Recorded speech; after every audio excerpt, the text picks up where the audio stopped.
দেখুন, আমরা শুধুমাত্র হ্যান্ড নিডেলের মাধ্যমে কোনো প্রকার মেশিন ছাড়া এবং কারো হেল্প ছাড়া কীভাবে জিন্স প্যান্টের লম্বা কমিয়ে ফেলি।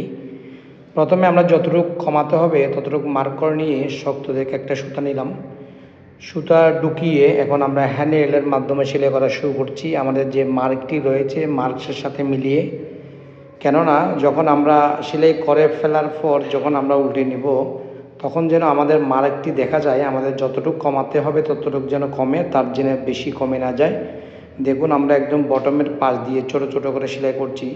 আপনারাও চাইলে এই কাজটি করতে পারেন খুব সহজে, কোনো প্রকার মেশিন ছাড়া এবং কারো হেল্প ছাড়া, শুধুমাত্র হ্যান্ড নিডেলের মাধ্যমে।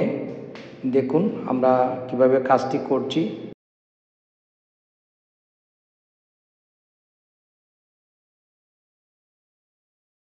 দেখুন আমাদের অর্ধেকেরও বেশি হয়ে গেল, বাকি অংশ আমরা এখন করছি। এই কাজটি করা একদম সহজ।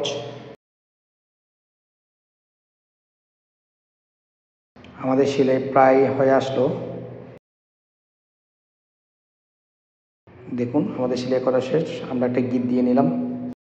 এখন এই বাড়তি অংশটা থেকে যেন কোনো প্রকার আঁশ বা সুতা বার হয়ে না আসে, সেজন্য আমরা এই একটা ফলস স্টিচ মানে একটা ইডেন স্টিচ দিব, যাতে এখান থেকে টপ পার্ট থেকে সেলাইটি দেখা না যায় কিন্তু ইনসাইডে টেকসই মজবুত হয়ে থাকবে। দেখুন আমরা নিডলটা বার করে ওখানে সুতা পেঁচিয়ে আবার বার করছি।